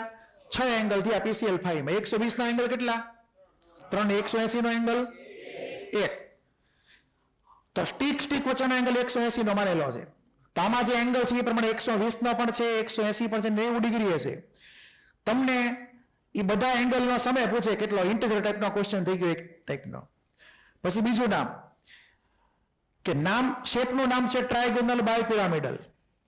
એક પિરામિડ ઉપર બન્યો, એક પિરામિડ નીચે બન્યો, અને અહીંયા પિરામિડના બેઝ તરીકે ટ્રાયેંગલ છે, 3 ક્લોરીનથી બનેલો. બરાબર? હવે PCL 5 ની અંદર કેટલી સંખ્યાના ટ્રાયેંગ્યુલર ફેસ આવેલા છે? તો ઉપરનો ક્લોરીન તમે કનેક્ટ કરો.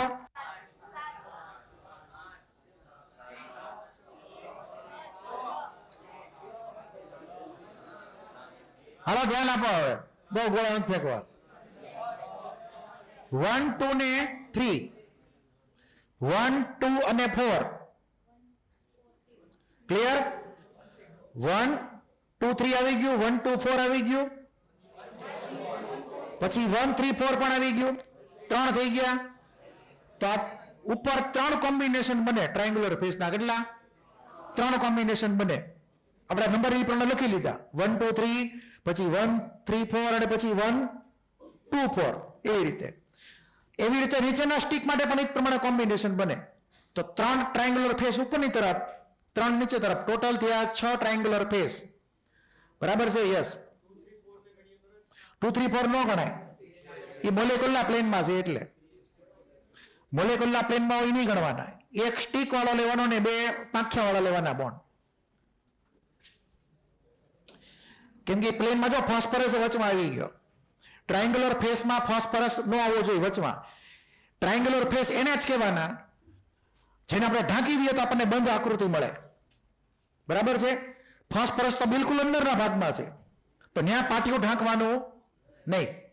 ક્લિયર? એટલે આપણે એને વચ્ચેવાળાને ગણતા નથી એ પ્રમાણે ટ્રાયેંગ્યુલર ફેસમાં. બાકી આપણે અમુક કેસમાં ગણેલા પાસે, એમોનિયાવાળા કેસમાં કે મિથેનવાળા કેસમાં, એ વાત અલગ છે. પણ આમાં તો વચ્ચે ફોસ્ફરસ આવી ગયેલો ગણવાનો ન હોય એને ટૂંકમાં. તો ટ્રાયેંગ્યુલર ફેસની અંદર આપણે સેન્ટ્રલ એટમને ઇન્વોલ્વ કરાવવાનો નથી. ઓકે, એ યાદ રાખજો. એક એટમ સ્ટીક વાળો અને બાકીના 2 પાંખિયા વાળા જ એટમ લેવાના. 2 સ્ટીક અને 1 પાંખિયા વચ્ચે આપણે ટ્રાયેંગલ બનાવવાનો નથી. આ કન્ડિશન મગજમાં રાખજો. ઓકે, આ 2 સ્ટીક લો પછી એક આલી લો તો એમ તમે વિચારો ટ્રાયેંગલ એમાંય થયો પાછો, પણ ઈ કાઉન્ટ આપણે કરવાનો નથી. તો 6 ટ્રાયેંગ્યુલર ફેસ થઈ ગયા, 6 90 ડિગ્રીના એંગલ એ પ્રમાણે 120 ના 3 ને 180 નો 1 એંગલ થઈ ગયો. નામ છે ટ્રાયેંગ્યુલર બાય પિરામિડ. એ પ્રમાણે ત્રિકોણીય દ્વિપિરામિડ. આ હતી PCL 5 ની વાર્તા. બોન્ડ લેન્થ જે હતી અલગ અલગ હતી. આપણે સ્ટીક વાળા બોન્ડને નામ પાડશું એક્ઝિયલ બોન્ડ. બરાબર? સ્ટીક વાળા બોન્ડને હું નામ પાડશું? એક્ઝિયલ બોન્ડ. અને પાંખિયા વાળા જે બોન્ડ છે એને નામ પાડશું એ પ્રમાણે ઇક્વેટોરિયલ બોન્ડ. તો ઇક્વેટોરિયલ બોન્ડ જે હોય એ સ્ટ્રોંગ બોન્ડ હોય, કેમ કે શોર્ટ છે. એ લોકો બોન્ડ લેન્થ એની કેવી છે? શોર્ટ છે એકદમ. એક્ઝિયલ બોન્ડ છે એ લોંગર બોન્ડ લેન્થ ધરાવે છે, એટલે વીક બોન્ડ થઈ ગયા, કેમ કે એની બોન્ડ લેન્થ છે એ વધારે છે. ક્લિયર? તો એક્ઝિયલ બોન્ડ સ્ટ્રોંગ માનવાના અને એક્ઝિયલ બોન્ડ વીક માનવાના અને ઇક્વેટોરિયલ સ્ટ્રોંગ માનવાના. એટલે જ્યારે આપણે ગરમ કરીએ PCL 5 ને, હીટિંગ કરીએ PCL 5 નું, તો આપણને એમાંથી PCl 3 અને Cl2 અલગ થશે. તો આપણે હીટિંગ કરીએ PCL 5 નું તો ડિકમ્પોઝ થાય PCl 3 પ્લસ Cl2 માં. તો કયા 2 ક્લોરીન ભાગ્યા છે? બોલો. ઓલા સ્ટીક વાળા ક્લોરીન પેલા ભાગ્યા છે, એને ભાગવાની બહુ ઉતાવળ છે.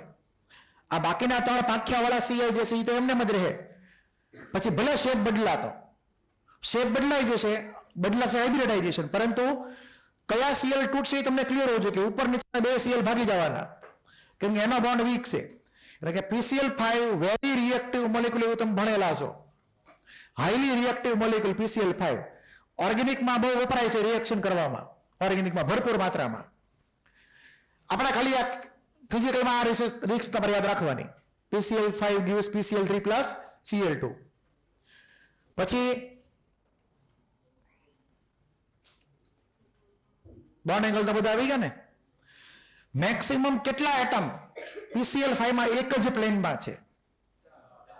Maximum number of atoms in the same plane. બોલો.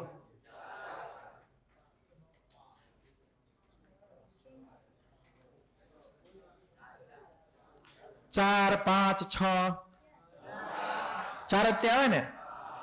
જો આ 3 પાંખ્યામાંથી એક પાંખ્યું, કોઈ પણ એક પાંખ્યું, વચ્ચેનો ગોળ ભાગ અને ઉપર નીચે 2 સ્ટીક, એ એક પ્લેનમાં આવે કે ન આવે? આવે ને. તો એક પાંખ્યું લેવાનું અને 2 સ્ટીક ને વચ્ચેનો ગોળ ભાગ પંખાનો, એ એક પ્લેનમાં થઈ શકે. અને એ નો ક્લિયર હોય તો બીજો રસ્તો એ છે કે આપણે આખું પ્લેન જ કટ કરી નાખીએ સ્ટીક વગરનું, ખાલી પાંખ્યાને વચ્ચેનો ભાગ લે, તોય 4 એટમ થઈ જાય. આમાં 5 એટમની સંભાવના છે, જોવો તો ક્યાંય 5 એટમની સંભાવના છે. ક્યારે રીતે? તો તમે વચ્ચેનું પ્લેન લ્યો તો ઉપર નીચેના સીએલ રહી જાય. પછી પાંખ્યામાંથી કટ કરો તો એક પાંખ્યો ને 2 સ્ટીક તો આવે જ તે. મારે ફોસ્ફરસ આવવાનો જ છે. એટલે 3 સીએલ ને 1 ફોસ્ફરસ તમે કોઈ પણ રીતે એક પ્લેનમાં લઈ શકો. એટલે તમને નંબર ઓફ પૂછે એમાં કે number of atoms in the same plane in PCl5 કેટલા થયા, મેક્સિમમ લેવાના એ પ્રમાણે મેક્સિમાઇઝ નંબર કરવાનો. તો એ પણ તમને આવડવું જોઈએ. બીજું તમને એમ પણ પૂછે કે PCl5 રિએક્ટિવ કેમ છે ને બોન્ડ લેન્થ કેમ વધી ગઈ એની, તો VSEPR થિયરી તમે એપ્લાય કરી શકો એમાં.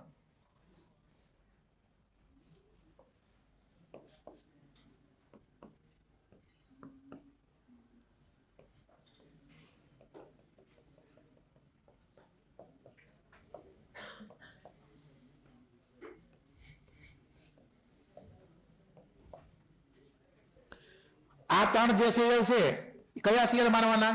પાંખ્યા વાળા. બરાબર છે. હવે આની અંદર તમે ચેક કરશો તો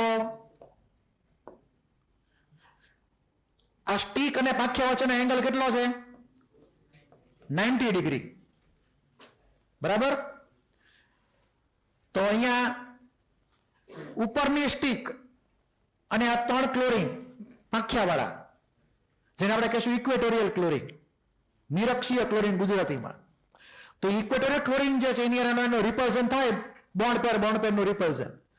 તો આની અંદર ઉપરના સીએલ માટે આ નીચેના 3 સીએલ જે છે એની અરે ટોટલ એના 3 લોન પેર તો નહીં, બોન્ડ પેર, 3 બોન્ડ પેર રિપલ્ઝન થશે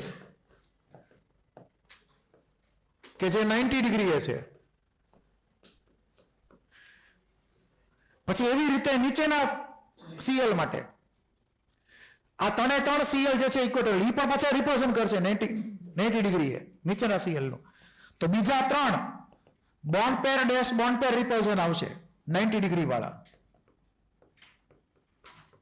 તમને એક્ઝામમાં ક્વેશ્ચન પૂછે કે PCl5 માં total number of bond pair repulsions with 90 ડિગ્રી, તો આન્સર આવશે 6. કેમ કે બોન્ડ એંગલ 6 હતા 90 ડિગ્રીના ટોટલ, એટલે 90 ડિગ્રીના 6 રિપલ્ઝન થાય ટોટલ, 3 ઉપર 3 નીચે. પછી 120 ના એંગલ આવેલા છે અહીંયા, તો 120 ના રિપલ્ઝન કેટલા થાય? 3 જ તે. અને 180 માં તો રિપલ્ઝન જેવું કઈ હોય જ નહીં. તો 120 વાળા રિપલ્ઝન જે છે બોન્ડ પેરના,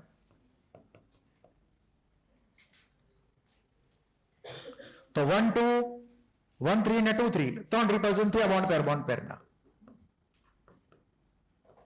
120 ડિગ્રી વાળા. હવે બોલો આમાંથી વધારે કયા રિપલ્ઝન સ્ટ્રોંગ હોય? કઈ રિપલ્ઝન સ્ટ્રોંગ હોય? 90 ડિગ્રી વાળું. એટલે થશે એવું કે 3 ક્લોરીન ફ્રેન્ડશિપ કરી નાખશે અને ઉપરવાળાની પથારી ફેરવશે, ઉપરવાળા સીએલ ની એને આંખો ભગાડશે, કોણી ભટકાડી. કેમ કે આ ત્રણે ત્રણ ક્લોરીનના રિપલ્શન ઉપરવાળાની હારે થાય. એ પાછા એંગલ 90 વાળા ખતરનાક રિપલ્શન થાય. તો આને પછી મન ન થાય પાસે રહેવાનું, આગળ વયો જાય. એ જ પ્રમાણે આ સીલ આગળ વયો જાય નીચે વાળો રીતે.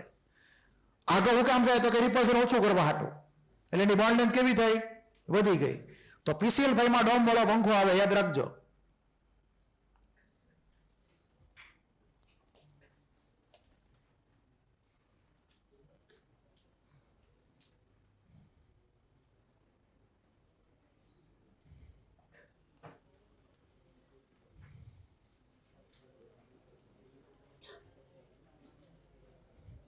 કોઈને કઈ ડાઉટ હોય તો બોલી જાઓ. છે કોઈને કઈ ડાઉટ? તો PCl5 is a very reactive molecule because of greater bond length of axial bond. અને હું કામ બોન્ડ લેન્થ મોટી થઈ ગઈ? તો કે આ સ્ટ્રોંગ રિપલ્શન છે 90 ડિગ્રી, 6 રિપલ્શન છે ઉપર નીચે 3 ગણતા, જેથી કરીને ઈ ક્લોરીન જે છે એક્સિયલ ક્લોરીન આગળ વયો ગયો, બોન્ડ લેન્થ ઘટી ગઈ, બોન્ડ બની ગયો વીક, ફટાફટ Cl ભાગશે. હવે અહીંયા ખાસી વાત કરશું કે આ બોન્ડ લેન્થ જે અનઇક્વલ થઈ ગઈ એને લીધે આ 3 બોન્ડ જે હતા, આ 3 બોન્ડ ઈ એક કેટેગરીમાં આવી ગયા, ઇક્વલ બોન્ડ લેન્થ વાળા. એટલે આ લોકોનું અલગ ગ્રુપ બની ગયું 3 જણાનું. ઉપરવાળા 2 હંપી ગયા, એનું અલગ ગ્રુપ બન્યું. તો ટોટલ 2 ગ્રુપ થયા, 3 વાળાનો ગ્રુપ અને 2 વાળાનો ગ્રુપ. ક્લિયર છે? મતલબ અહીંયા હાઇબ્રિડ ઓર્બિટલ જે હતી 5 હવે ઇક્વલ એનર્જી વાળી છે નહીં. જે ઓર્બિટલ હાઇબ્રિડ ઓર્બિટલ ઉપર તરફ હતી એક્સિયલમાં, એને આ 3 જણા એને રિપ્રેઝન્ટ કરીને આગી ભગાડી દીધી. ક્લિયર છે? તો હવે એનર્જી અનઇક્વલ થઈ ગઈ. કેવી થઈ ગઈ? અનઇક્વલ. આ સ્પેશિયલ કેસ છે કે sp3d ની અંદર અનઇક્વલ એનર્જી વાળી 2 હાઇબ્રિડ ઓર્બિટલના સેટ આવેલા હોય. પહેલો સેટ જે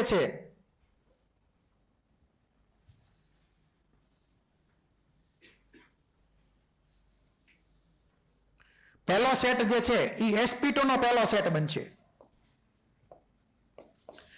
આપણે સમજશું આવી રીતે કે sp3d equal to sp2 plus pd,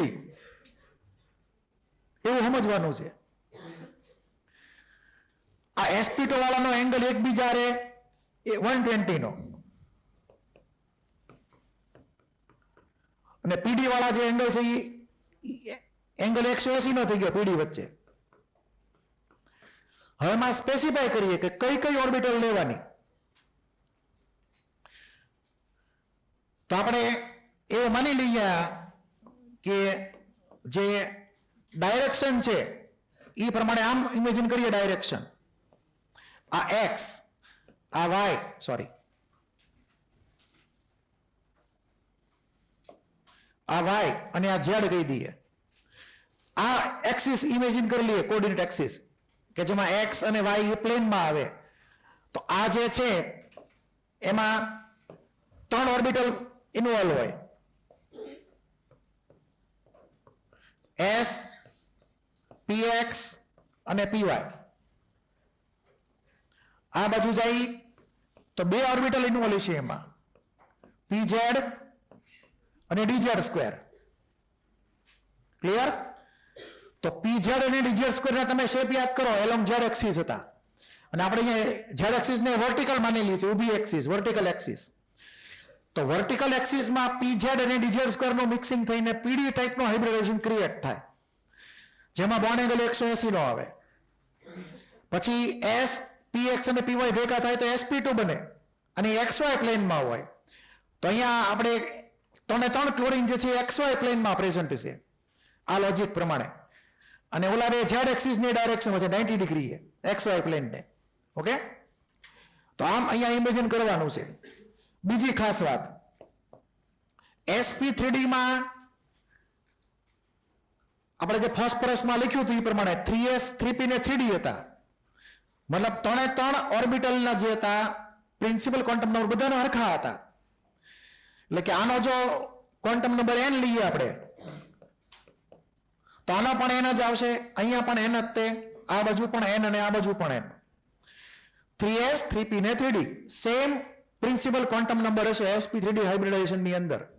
okay, પણ બે અલગ અલગ હાઇબ્રિડ ઓર્બિટલના સેટ હશે sp2 પ્લસ pd. એમાંથી હાઈ એનર્જી કોની હશે બોલો? હાઈ એનર્જી કોની હશે? પીડી વાળાની. 3p ને 3d નું કોમ્બિનેશન છે. અહીંયા 3s ની અરે 3p છે તો 3s ની એનર્જી ઓછી હતી ને, યાદ હોય તો એ લોઅર એનર્જી વાળી રહે. એટલે આપણે એનર્જી એક્સિસ ઇમેજિન કરીએ આવી રીતે, તો એનર્જી એક્સિસમાં sp2 વાળા નીચે આવે ને pz વાળા ઉપર આવે, pd વાળા. આ ઓર્ડર ઓફ એનર્જી થઈ ગયો. sp2 લોઅર એનર્જી છે, pd હાયર એનર્જી છે. ક્લિયર? એટલું ભૂલ નહીં કરતા, ઇમ્પોર્ટન્ટ છે એક્ઝામમાં. બોલો, પંખો ચાલુ કરવો તો કરના ખાઈ ભાઈ જ છે પંખો.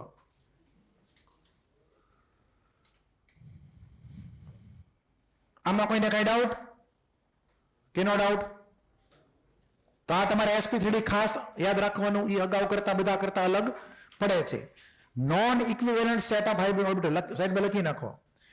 sp3d માં નોન ઇક્વિવેલન્ટ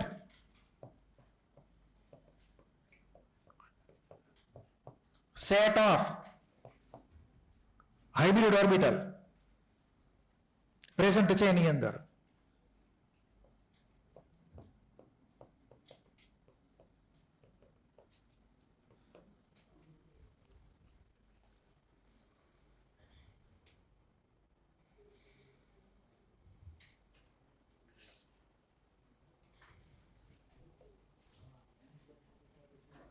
હે? હા, તો 3d વધારે આવે ને એનર્જીમાં. 3d વધી ગઈ, 3p તો કોમન હતી આ વધારે, પણ 3d વધી ગઈ ને એટલે ઓવરઓલ એનર્જી વધી ગઈ પીડી વાળાની sp2 કરતા. અહીંયા 3 જણની એવરેજ નીકળે, અહીંયા 2 જણની એવરેજ નીકળે. એમાં ડી તો વધારે જ છે એનર્જીમાં, n પ્લસ l પ્રમાણે. એટલે આ બધા લગાઈ ગયું છે. હવે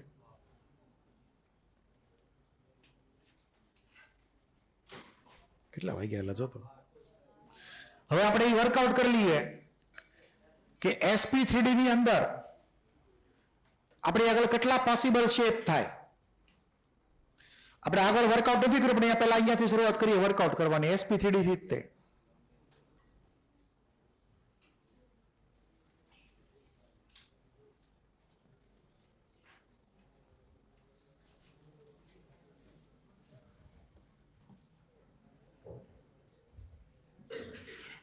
તો sp3d ની અંદર s નો પાવર 1, p નો પાવર 3 ને d નો પાવર 1, ટોટલ 5 થઈ ગયા પાવરમાં. એટલે કે 5 હાઇબ્રિડ ઓર્બિટલ બની. એ 5 માંથી 5 નો ઉપયોગ કાં તો સિગ્મા બોન્ડ બનાવવામાં થાય, કાં તો એમાં લોન પેર રહી શકે. પાઈ બોન્ડ બનાવવામાં હાઇબ્રિડ ઓર્બિટલનો ઉપયોગ કરવાનો છે નહીં. તો જો 5 + 0 થઈને 5 થતું હોય, 5 સિગ્મા ને 0 લોન પેર, તો આન્સર sp3d માની લેવાનો. અને શેપ આવે રેગ્યુલર, ટ્રાયંગ્યુલર, બાયપિરામિડલ અથવા ટ્રાયગોનલ બાયપિરામિડલ, એમાં તમે કહી શકો. પછી જો 4 + 1 થતું હોય, 4 + 1 નો મતલબ છે 4 સિગ્મા ની એક લોન પેર, તો શેપ આવે સીસો.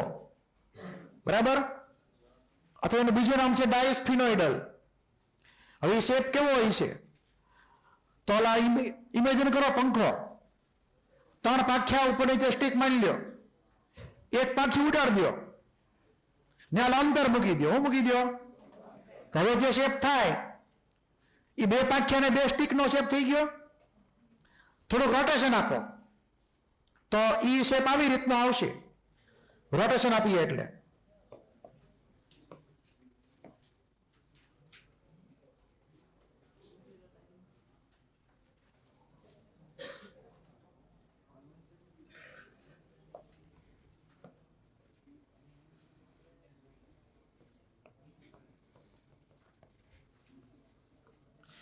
અંદાજે આવો શેપ આવે.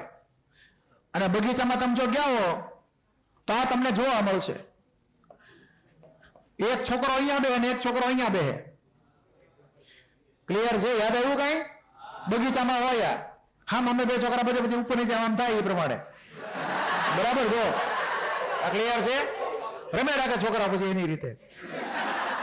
તો આ જે છે એ સીસો કહેવાય, ગુજરાતી ન ખબર હોય તો બગીચામાં જે આપણને જોવા મળશે, બરાબર છે. એટલે with respect to this point આ બે જે છે એ જે બાજુ વધારે વજન હોય ને એ પ્રમાણે નીચે જાય, ઓલો ઉપર જાય ઓછા વજન વાળો. ક્લિયર છે. તો અહીંયા ધ્યાન રાખવાનું કે આ ટાઈપનો જે શેપ ગયો ને સીસો કહેવાય, કાં તો બીજું નામ છે ડાયસ્પિનોઇડલ. 4+1 લોન પેરને ક્યાં મૂકી આપણે બોલો? પાંખિયા ઉપર મૂકી, સ્ટીક ઉપર લોન પેરને મૂકી નહીં. એનું રીઝન આગળ જતા આવશે. અત્યારે કામ ચલાવ સ્વીકાર લેવાનું કે લોન પેર આવશે sp3d માં પાંખિયા ઉપર. ઓકે. પછી આવશે 3+2 3 સિગ્મા 2 લોન પેર. તો અગાઉની જેમ લોન પેરને ક્યાં મૂકવાની કમ્પલસરી? પાંખિયા ઉપર જ મૂકવાની. વિથ રીઝન એ આગળ આવશે, પછી વાત કરશું એમાં. મેં તમને કીધું એ પ્રમાણે 3 સિગ્મા ને 2 લોન પેર, 3 પાંખિયા વાળા પંખો, 2 સ્ટીક ઇમેજિન કરો, 2 પાંખિયા કાપી નાખો. હવે ખાલી એક જ પાંખિયું વધે ને 2 સ્ટીક વધે. પાંખિયામાં આવી ગઈ લોન પેર, બરાબર છે. તો શેપ થઈ ગયો ટી શેપ. આમ સીધું કરો કે તમે ટી દેખાઈ જાય. ક્લિયર છે. તો કેવો ગણવાનો? ટી શેપ ગણવાનો. 3+2 હોય ત્યારે ટોટલ 5 જ થાય. એટલે 5 હાઇબ્રિડ ઓર્બિટલ જે હતી એમાંથી 3 સિગ્મામાં વપરાણી, સિગ્મા બોન્ડમાં, 2 માં લોન પેર ગોઠવાણી.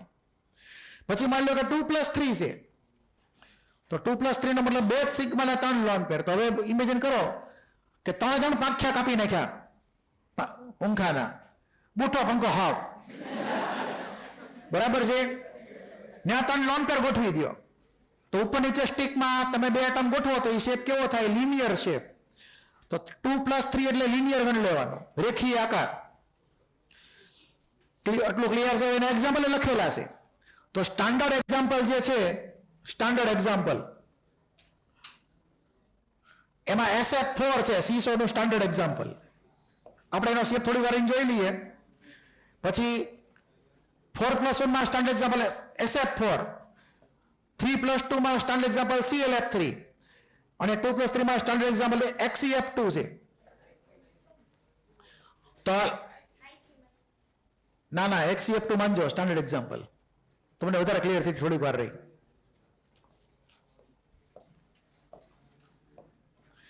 અહીંયા માનીએ PF5 અથવા PCL5. તો હવે તમને જો ક્લિક થતું હોય તો અહીંયા PF5, SF4, CLF3, xenon, argon ની બદલે xenon, phosphorus 15, sulphur 16, group number 17 અને 18. એક ફ્લોરિન ઘટાડતા ગયા. આ સ્ટાન્ડર્ડ એક્ઝામ્પલ મગજમાં ફિટ કરી દેવાના. તો પહેલું સ્ટાન્ડર્ડ એક્ઝામ્પલ છે 5+0 નું, આ 4+1, આ 3+2 અને આ 2+3 નું સ્ટાન્ડર્ડ એક્ઝામ્પલ થઈ ગયું XEF2. હવે એના શેપ ચેક કરી લઈએ આપણે.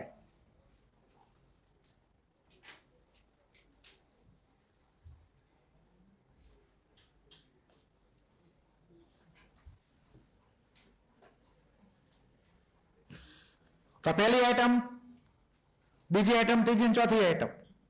અહીંયાથી શરૂઆત કરીએ XEF2 થી. તો શેપ કેવો થઈ ગયો એનો? લિનિયર.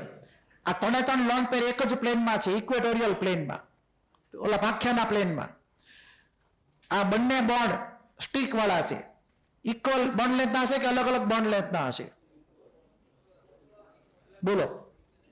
ઇક્વલ જ ને, કેમ કે બેની કેટેગરી હરકી જ છે, 2 સ્ટીક વાળા જ બોન્ડ છે.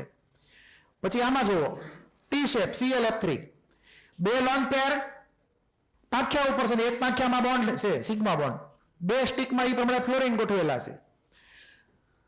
તમારા 3 બોન્ડ લેન્થ ઇક્વલ કે અનઇક્વલ? અનઇક્વલ છે. સ્ટીક વાળા બોન્ડ કેવા હોય? લેન્થમાં વધારે હોય પાંખિયા વાળા કરતા. ક્લિયર છે.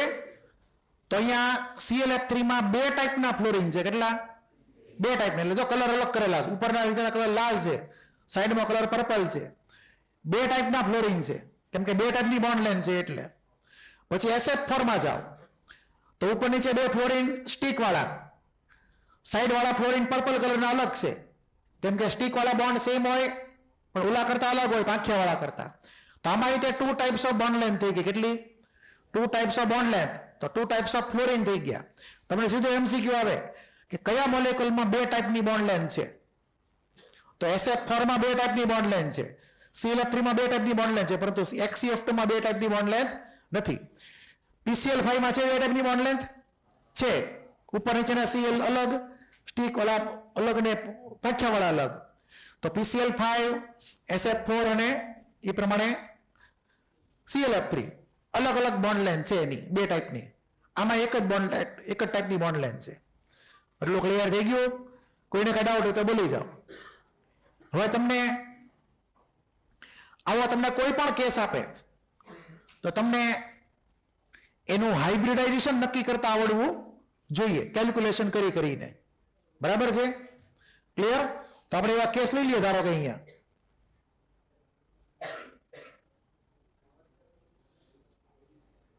તો અહીંયા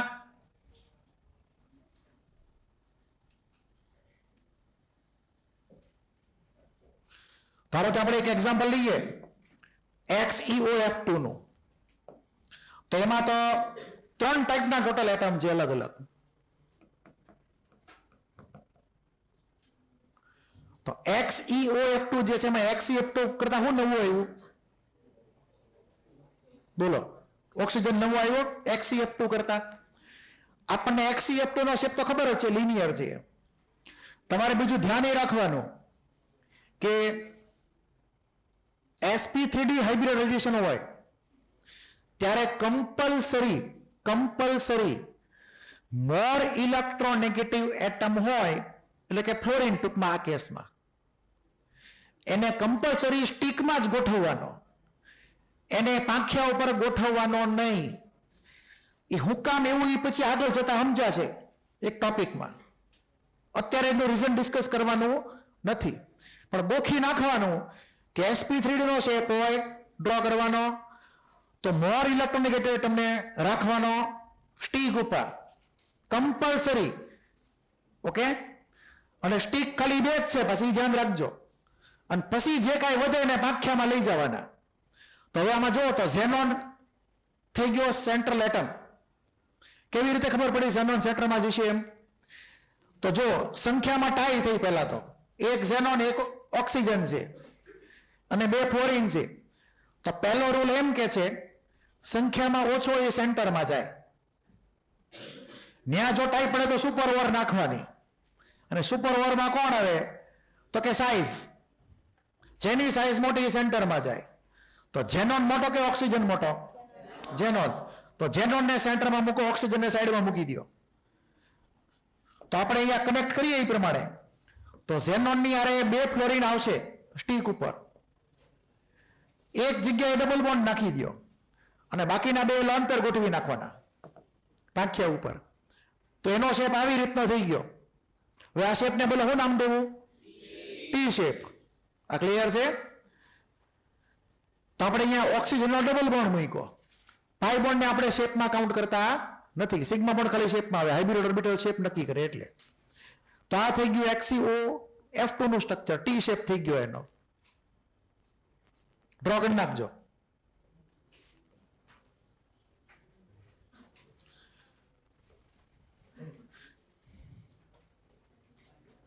તો આમાં તમે જો કાઉન્ટ કરો તો how will you get hybridisation here?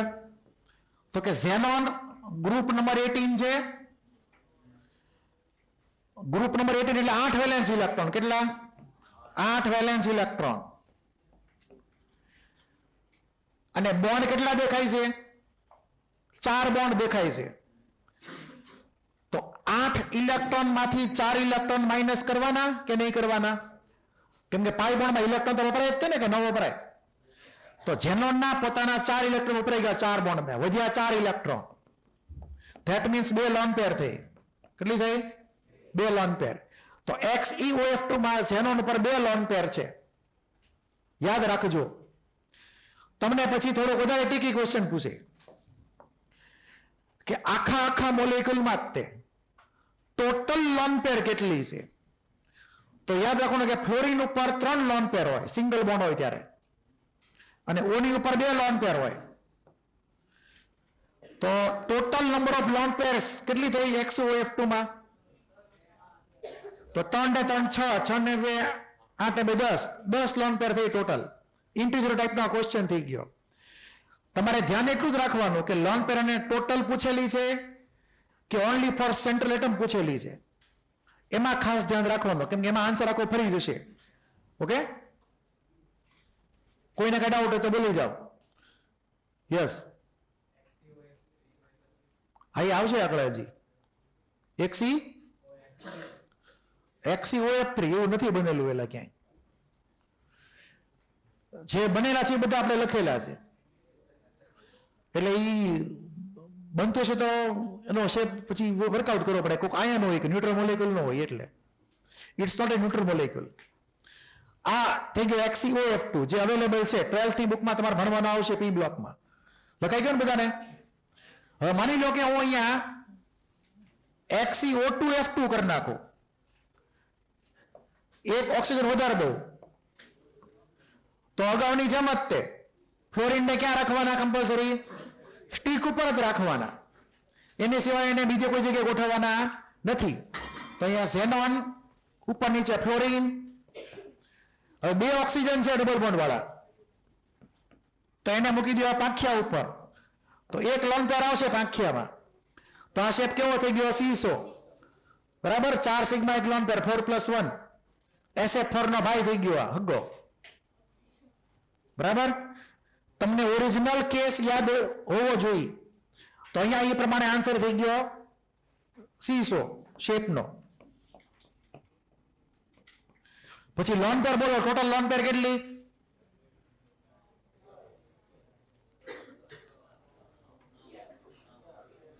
Total lone pair 11. ફ્લોરિનની 3, ઓક્સિજનની 2 અને એક આ 11 લોન પેર થયો આન્સર. પણ માત્ર કીધું એ સેન્ટ્રલ એટમ, તો 1 આન્સર આવે.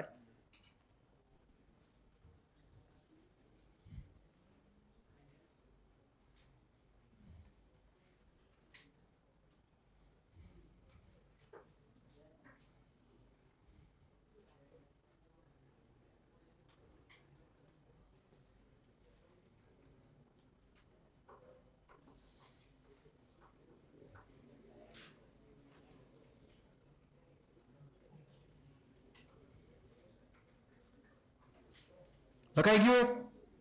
હવે તમે ઇમેજિન કરી શકો.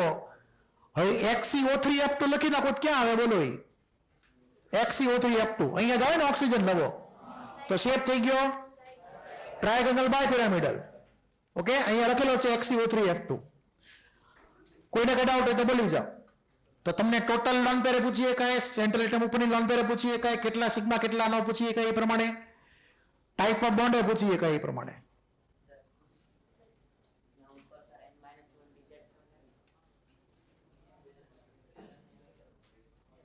હા, તો એ ભૂલ થઈ ગઈ છે. અહીંયા ભૂલ છે, આ ભૂલ છે. બરાબર, હરખી જ આવે. sp3d હોય તો આપણે વાત કરી હતી ને, બધા એન હરખા જ હોય. અહીંયા મિસ્ટેક છે અહીંયા લખવામાં. તો આ XeO3F2 તમે એ પ્રમાણે સમજી શકો. પછી માની લો કે આપણે કેટાયન ને એનાયન લઈ લઈએ ક્યાંક, તો આપણે એક લઈએ કેટાયન ICl4+. તો ICl4+ માં કાઉન્ટિંગ કેવી રીતે કરવાનું થોડુંક તમે શીખેલા જશો. તો પહેલા આયોડિન સેન્ટ્રલ એટમ છે કે નક્કી કરો. તો ગ્રુપ નંબર 17 થયો, તો આયોડિન G17 માં આવે. એના પોતાના 7 ઇલેક્ટ્રોન છે. બરાબર, અને બીજું આ ઓક્સિજન વાળો એનાયન નથી કે કેટાયન નથી ઓક્સિજન વાળો, તો આપણે પોઝિટિવ ચાર્જ કે નેગેટિવ ચાર્જ ડિફોલ્ટ આપી દેવાનો, સેન્ટ્રલ એટમને આપી દેવાનો. તેવા કેસમાં I+ હતો તો 1 ઇલેક્ટ્રોન માઇનસ થઈ ગયો, પોઝિટિવ ચાર્જ છે એટલે. તો બધા કેટલા આવે? 6 ઇલેક્ટ્રોન. 4 જ ક્લોરીન છે તો 4 સિગ્મા હોય કે ન હોય? તો 4 સિગ્મા, એમાં 4 ઇલેક્ટ્રોન વપરાઈ ગયા, તો વધ્યા કેટલા? 2 ઇલેક્ટ્રોન. તો 1 લોન પેર થઈ ગઈ. તો 4 સિગ્મા ને 1 લોન પેર. ICl4+ ની અંદર તમે સિગ્મા બોન્ડ તો આંખ મીચીને કહી શકો, સેન્ટ્રલ એટમ સિવાયના જેટલા એટમ હોય એ સિગ્મા બોન્ડ જ બનાવે, જો 2 ટાઈપના એટમ હોય તો. તો આ 4 સિગ્મા ને એક લોન પેર તમને કાઉન્ટ કરતા આવડવું જોઈએ. તો શેપ કેવો થઈ ગયો એનો? સીસો. તો કાઉન્ટિંગ કરતા તમને આવી રીતે આવડવું જોઈએ. તો આપણે ખાલી સિગ્મા ને લોન પેર જ ગણવાની રહેશે. એને કહેવાય સ્ટેરિક નંબર. શું કહેવાય એને? સ્ટેરિક નંબર. બીજી મેથડ છે કાઉન્ટિંગની, હાઇબ્રિડાઇઝેશનની, જે થોડીક વધારે લેન્થી છે. એમાં તમને માત્ર ખાલી મળશે હાઇબ્રિડાઇઝેશન. અહીંયા તમને ઘણું બધું જાણવા મળશે. સિગ્મા ને લોન પેર બધી તમને ખબર પડશે. એમાં તમને સ્ટ્રક્ચર ક્લિયર થઈ જશે આખે આખું, કેટલા બોન્ડ છે. એટલે તમે આ સિગ્મા પ્લસ એલપી વાળી જ મેથડ ફોલો કરજો ફોર કાઉન્ટિંગ હાઇબ્રિડાઇઝેશન. બીજી મેથડ ફોલો કરતા નહીં.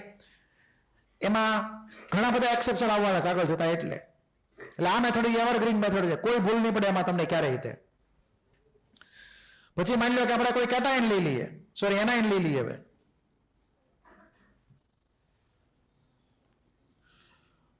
તો એનાયન માં લઈએ સપોઝ XeF3+.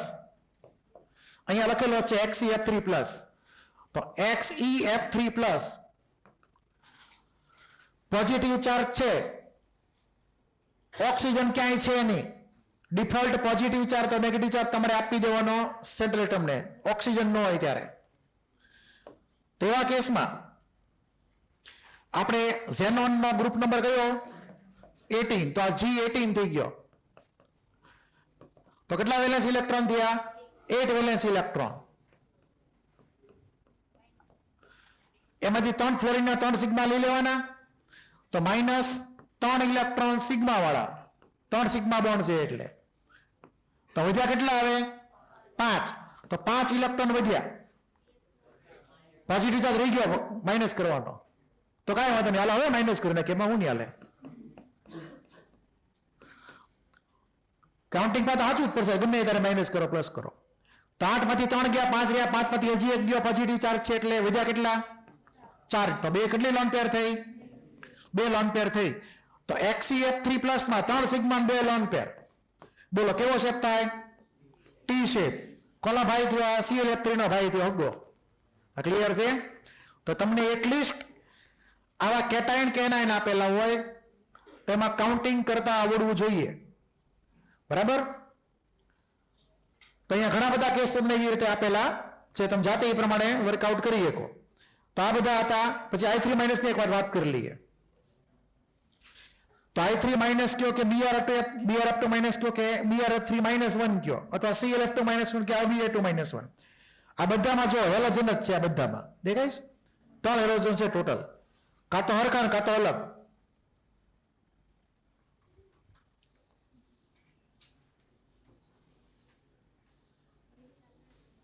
કેમાં નાનું થઈ ગયું?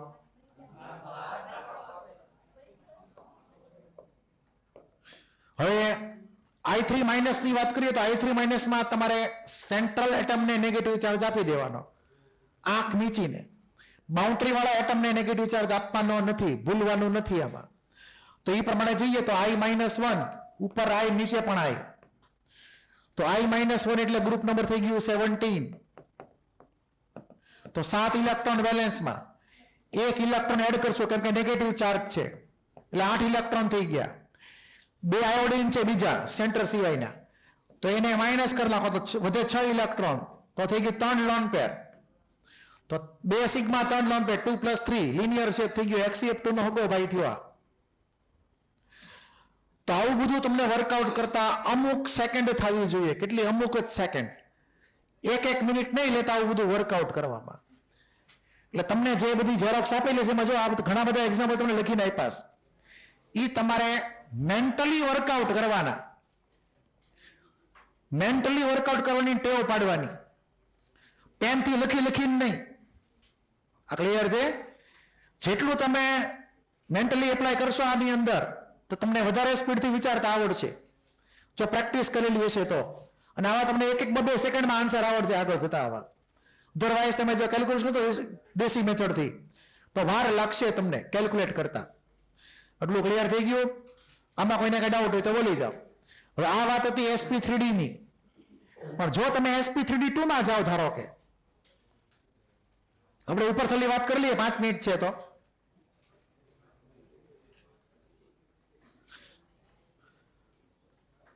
SF6 નું તમે ભણેલા છો હાઇબ્રિડાઇઝેશન. આ પ્રમાણે આવો ફોટો મોડ્યુલમાં આપેલો જ છે. ખાલી મોડિફિકેશન મેં એટલું જ કરેલું છે કે અહીંયા આ બધી ઓર્બિટલ જે બધી હતી બોક્સ વાળી એ બધાને એક હારે પહેલા લખી નાખી. તો sp3d2 માં 5 ઓર્બિટલ જે છે એ ઇક્વલ એનર્જી વાળી, સોરી 6 ઇક્વલ એનર્જી વાળી માનશું આપણે, બધી ઇક્વલ એનર્જી વાળી. તો sp3d2 ની અંદર ઓલ બોન્ડ્સ આર ઇક્વલ. યાદ રાખજો, આ sp3d જેવું છે નહીં. All bonds are assume to be equal. તમારે એને હરખા જ માનવાના છે, અલગ અલગ માનવાના નથી કોઈ રીતે. તો sf6 જે હતો sf6 બરાબર. તો sf6 માં તમે જો વાત કરશો તો 4 પાંખિયાવાળો પંખો. કેટલો? 4 પાંખિયાવાળો પંખો અને 2 સ્ટીક. 90 ના એંગલ બોલો કેટલા થાય? 12 એંગલ થાય 90 ડિગ્રીના. 4 પાંખિયા વચ્ચે 90 ના એંગલ 4. ઉપર નીચે સ્ટીકના 4 એંગલ. 90 ડિગ્રીના 12 એંગલ થાય. 180 ના 3 એંગલ થાય. બીજા કોઈ એંગલ આની સિવાય હોય નહીં.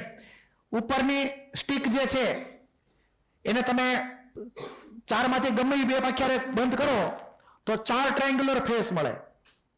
નીચેની સ્ટીક વાળા તમે ફ્લોરિન, આ 4 માંથી ગમે એ 2 ફ્લોરિન લો, ઓલા પ્લેન વાળા ફ્લોરિન ની હારે, તો વળી પાછા તમને 4 ટ્રાયંગ્યુલર ફેસ મળે. ટોટલ તમને મળે 8 ટ્રાયંગ્યુલર ફેસ. નામ છે શેપનું ઓક્ટાહેડ્રલ. બધી જ બોન્ડ લેન્થ ઇક્વલ માનવાની. તો આને કહેવાય રેગ્યુલર ઓક્ટાહેડ્રોન. બંધ કરી દો એટલે, 4 કુર્તી ફાટિયા મારી દો એટલે. તમને મોડ્યુલમાં લખેલું છે કે sf6 માં રેગ્યુલર ઓક્ટાહેડ્રોન સ્ટ્રક્ચર છે, રેગ્યુલર ઓક્ટાહેડ્રોન છે. All bonds are equal. Okay, અહીં આપણે હવે સ્ટોપ કરીએ.